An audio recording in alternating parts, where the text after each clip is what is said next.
खटीमा पहुंचे मुख्यमंत्री पुष्कर सिंह धामी ने मोदी 2.0 कार्यक्रम में लिया हिस्सा। कहा, पीएम मोदी के नेतृत्व में देश हर क्षेत्र में बढ़ रहा आगे। राज्यपाल जनरल गुरमीत सिंह ने राजभवन में की एक्स पैरामिलिट्री फोर्सेज एसोसिएशन के पदाधिकारियों से मुलाकात। एक्स आर्मी पर्सन की परिवार की पेंशन और स्वास्थ्य सेवाओं पर की गई चर्चा।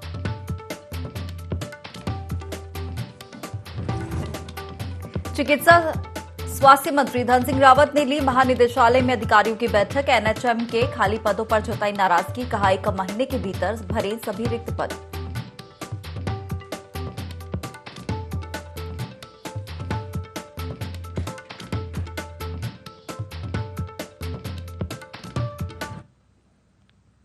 नमस्कार, बहुत स्वागत है आपका देवभूमि लाइव के इस खास बुलेटिन में। मैं हूं आपके साथ हिमांशा मेहता। बुलेटिन की शुरुआत करेंगे खबरों के साथ।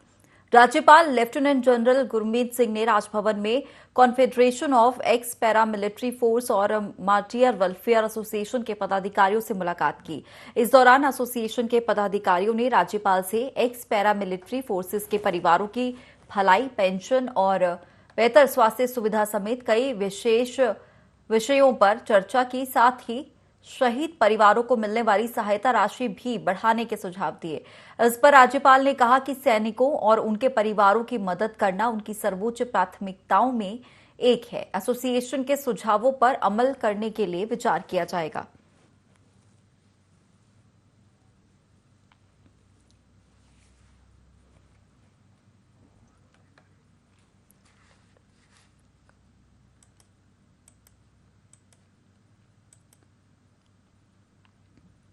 तो एक्स आर्मी पर्सन के परिवारों की भलाई को लेकर चर्चा की गई है। बता दें कि राज्यपाल की एक्स पैरामिलिट्री फोर्सेस एसोसिएशन से मुलाकात की है। राजभवन में ये मुलाकात की गई और वहीं पेंशन और बेहतर स्वास्थ्य सेवाओं को लेकर चर्चा हुई।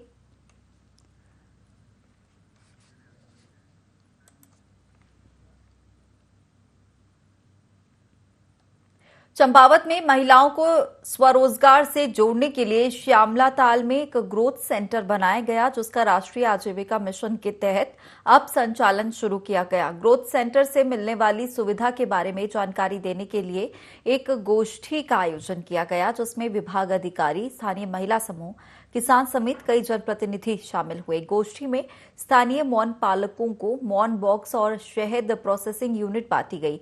इसके अलावा जल्द ही किसानों को सब्जी बीज व फल पौधे दिए जाएंगे। साथ ही किसानों से ग्रोथ सेंटर में अपने उत्पादों को बेचने की अपील की गई।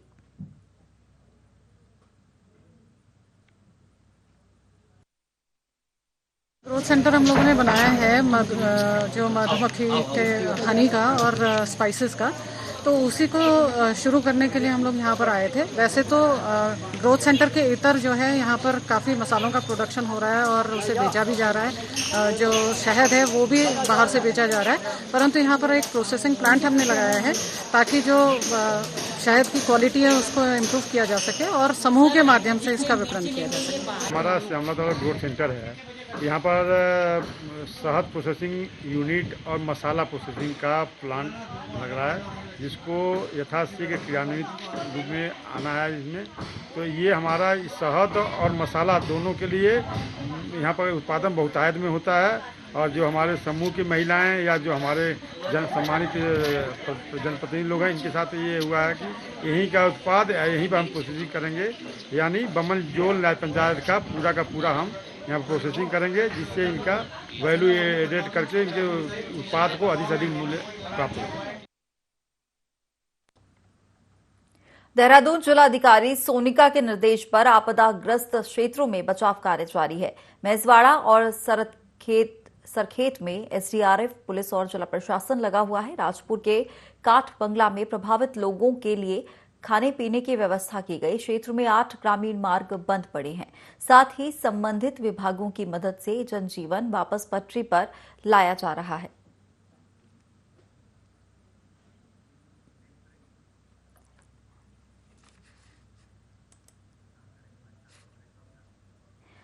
तो देहरादून जिलाधिकारी सोनिका के निर्देश पर आपदाग्रस्त क्षेत्रों में बचाव कार्य किया जा रहा है। बता दें कि भैंसवाड़ा और सरखेत में एसडीआरएफ, पुलिस और जिला प्रशासन लगा हुआ है। राजपुर के काठ बंगला में प्रभावित लोगों के जरिए खाने पीने की व्यवस्था की गई है। क्षेत्र में 8 ग्रामीण मार्ग बंद पड़े हुए हैं और इसी से संबंधित विभागों की मदद से ही जनजीवन को वापस पटरी पर लाया जा रहा है।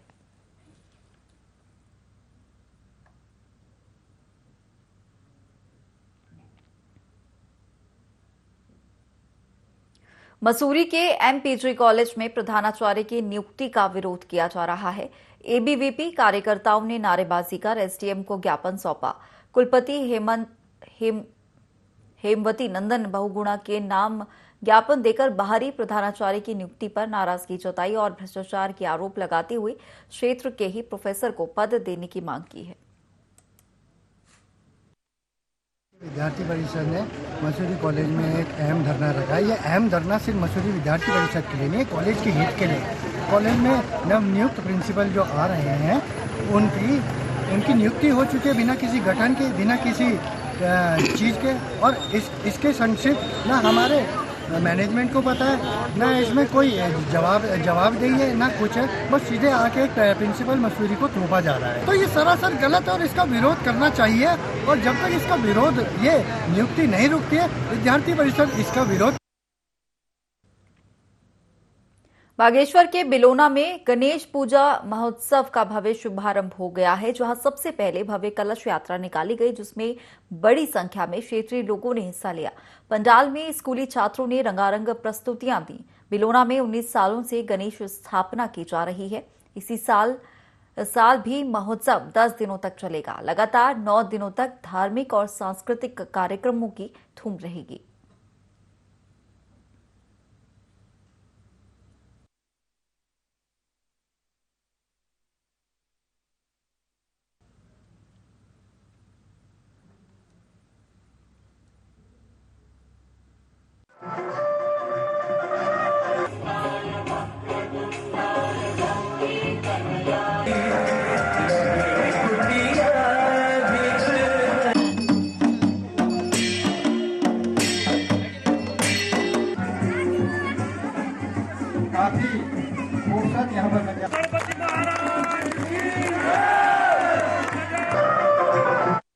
ये आयोजन हमारा 2004 से चलते हुए आ रहा है।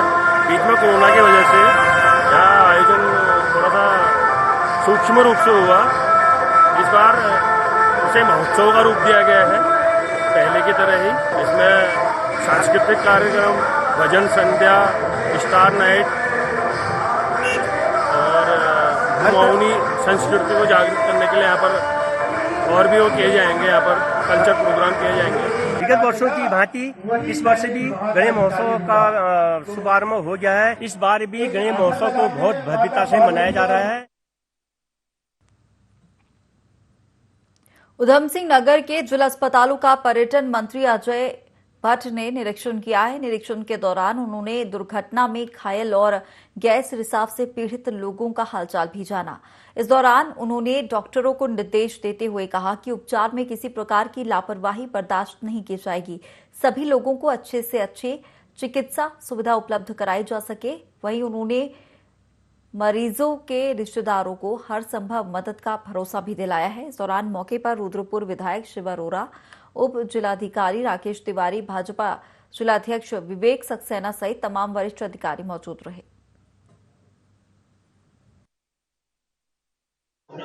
और भी लोग इसमें इंक्वायरी चल रही है, कई लोग इसमें आएंगे। कोई कितना ही बड़ा आदमी हो, जिसने गलत काम किया है वो बचेगा।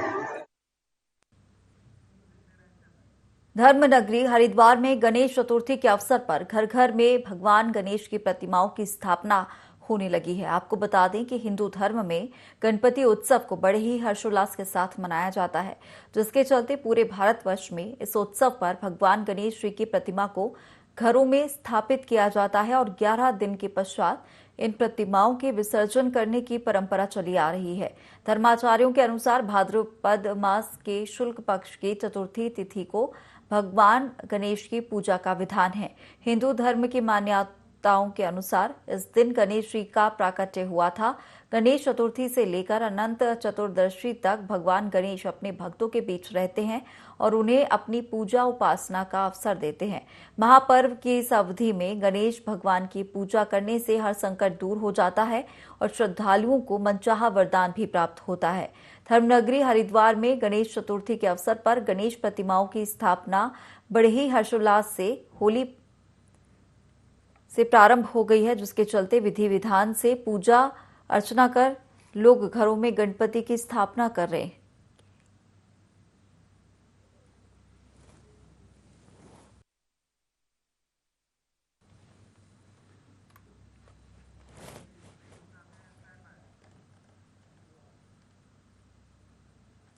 और अब खबर हरिद्वार से, जहां चुनावों को लेकर अधिसूचना जारी कर दी गई है। बता दें कि पंचायत चुनाव को लेकर अधिसूचना जारी हुई है।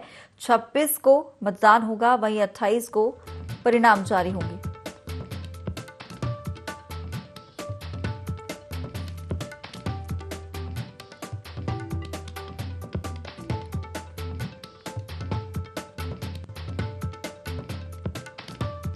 पंचायत चुनाव को लेकर अधिसूचना जारी कर दी गई है। आचार संहिता भी लागू हो गई है हरिद्वार में। बता दें कि अब प्रत्याशी डोर टू डोर प्रचार प्रसार नहीं कर सकेंगे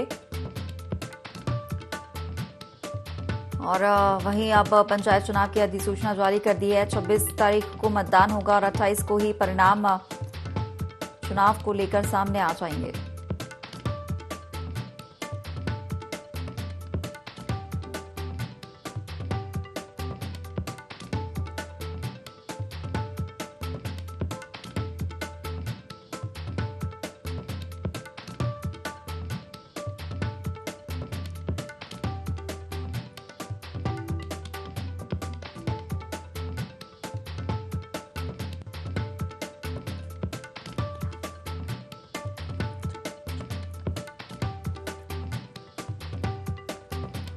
तो पंचायत चुनाव की अधिसूचना जारी कर दी गई है। बता दें कि हरिद्वार में आज से ही आचार संहिता लागू हो गई है।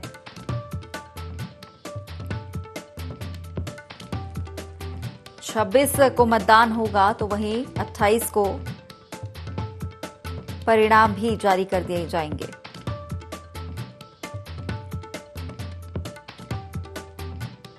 तो खबर आपको बता रहे हैं हरिद्वार से, जहां पंचायत चुनाव की अधिसूचना जारी कर दी गई है। बता दें कि हरिद्वार जिले में 26 सितंबर को पंचायत चुनाव होंगे। आज अधिसूचना निर्वाचन आयोग ने जारी कर दी है और वहीं 26 सितंबर को चुनाव होंगे और 28 सितंबर को ही परिणाम जारी किए जाएंगे।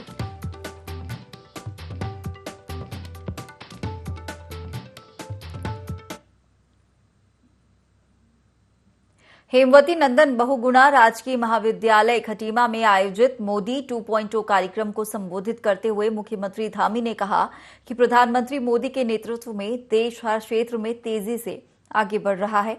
कोविड महामारी में भारत में टीकाकरण का महाअभियान चलाया गया।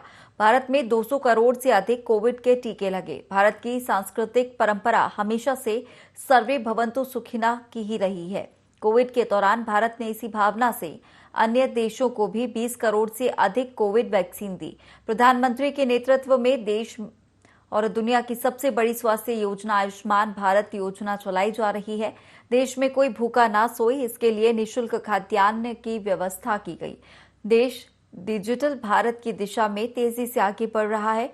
सबका साथ, सबका विकास और सबका विश्वास एवं सबका प्रयास की भावना पर देश आगे बढ़ रहा है। उन्होंने कहा कि प्रधानमंत्री मोदी जिस समर्पण भाव से देश की सेवा कर रहे हैं, उन्हें आधुनिक भारत का शिल्पकार कहा जा सकता है।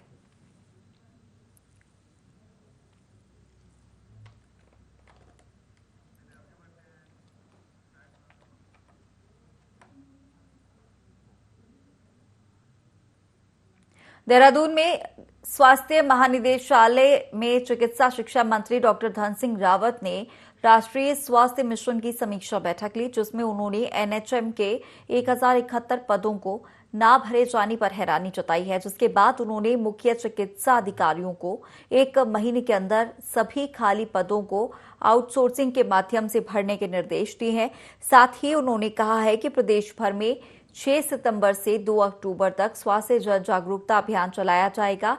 इसके अलावा आम लोगों को आयुष्मान योजना, तंबाकू मुक्त अभियान के बारे में भी जानकारी दी जाएगी।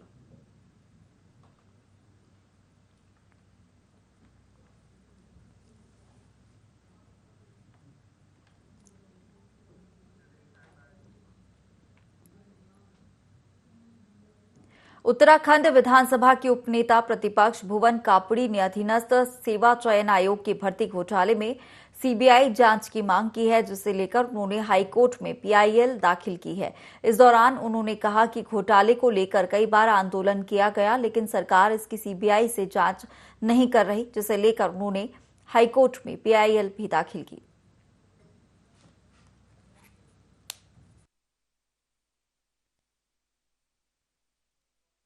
यूके ट्रिपल एससी का मामला आज हम सड़क सदन पर तो इसे लड़ ही रहे हैं, लेकिन सरकार की जो मंशा दिख रही है सीबीआई जांच न कराने की, इसलिए आज हम उत्तराखंड हाईकोर्ट के दरबार में आए हैं। हम न्यायालय के पास दरख्वास्त लगाने आए हैं कि ये उत्तराखंड के भविष्य का सवाल है, उत्तराखंड के युवाओं के भविष्य का सवाल है, इसलिए इसमें सीबीआई जांच कराई जाए। क्योंकि अब ये मामला उत्तराखंड और उत्तर प्रदेश 2 राज्यों का है। साथ ही जो बड़े बड़े अधिकारी, बड़े बड़े कर्मचारी, बड़े बड़े नेता, बड़े बड़े हुक्मरान जो आज मुख्य आरोपी के साथ दिखाई दे रहे हैं, इसलिए अब लगता है कि एसटीएफ के जो अधिकार सीमित हैं, एसटीएफ इसकी पूरी जांच ईमानदारी से नहीं कर पाएगी। क्योंकि जो लोग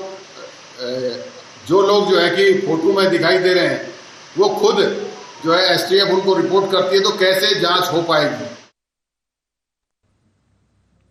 और बड़ी खबर देहरादून से, जहां सड़क पर अब वाहन प्रदूषण की जांच की जाएगी। वाहनों का प्रदूषण रोकने के लिए 1 करोड़ से भी ज्यादा रुपए का बजट यहां पर लिया गया है। देहरादून और ऋषिकेश में प्रदूषण नियंत्रण अभियान चलाया जाएगा। प्रदूषण फैलाने वाले वाहनों को मौके पर ही नोटिस थमाने के साथ ही उनका चालान भी काटा जाएगा। तो 1 करोड़ से अधिक राशि यहां पर लगाई जाएगी प्रदूषण नियंत्रण के लिए,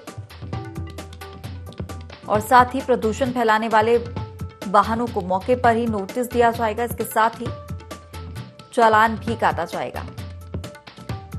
तो वाहनों का प्रदूषण रोकने के लिए 1 करोड़ का बजट यहां पर 1 करोड़ से अधिक का बजट यहां पर पास किया गया है। देहरादून और ऋषिकेश में प्रदूषण नियंत्रण अभियान चलाया जाएगा। वाहनों को मौके पर ही नोटिस थमाने के साथ उनका चालान भी काटा जाएगा।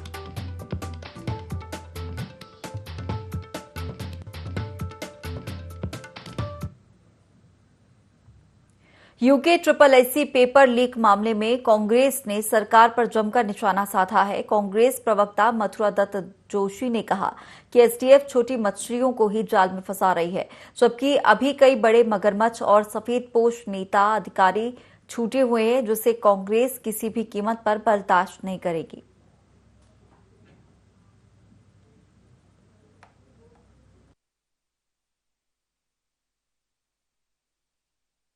अभी तो जांच प्रगति में है, कुछ गिरफ्तारियां हुई हैं, कुछ और अभी संभावना है, लेकिन हमारा ये कहना है कि सरकार मछलियों को पकड़कर इसलिए न करे, जो असली मगरमच्छ हैं, जिन्होंने इतनी बड़ी घटना को अंजाम दिया है, जिन्होंने नौजवानों की भावनाओं को कुचलने का काम किया है, ऐसे मगरमच्छों को भी के नाम भी सामने लाना चाहिए। तब हम मानेंगे कि सरकार ईमानदारी से काम कर रही है, जीरो टॉलरेंस की बात करती है और जीरो टॉलरेंस पे काम कर रही है।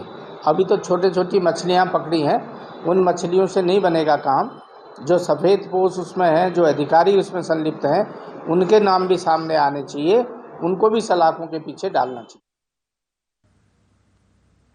पौड़ी में गणेश महोत्सव के मौके पर शोभा यात्रा निकाली गई। शोभा यात्रा सीएमओ कार्यालय से शुरू होकर लोअर बाजार पहुंची। बड़ी संख्या में भक्त इस यात्रा में शामिल हुए और गणपति बप्पा की मूर्ति के दर्शन किए। पूरा नगर गणपति बप्पा मोरिया के जयकारों से गूंज उठा। गणेश चौथ हाल में मूर्ति की स्थापना की गई, जहां रोजाना सुबह और शाम 7 बजे आरती की जा रही है। वहीं अंतिम दिन देवप्रयाग में विसर्जन किया जाएगा।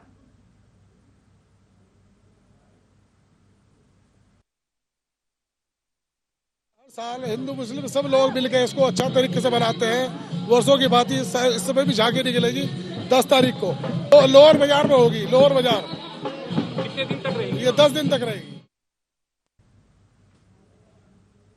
काशीपुर में पुलिस ने नकली गुटखा और प्रतिबंधित पॉलीथीन बनाने की फैक्ट्री पर छापा मारा। फैक्ट्री से मौके से भारी मात्रा में कई ब्रांडेड कंपनियों के गुटखे प्रतिबंधित पॉलीथीन के साथ रॉ मटेरियल बरामद किया। इसके साथ ही पुलिस ने 3 लोगों को भी हिरासत में लिया है। वहीं राजस्व विभाग ने फैक्ट्री को सील कर दिया है।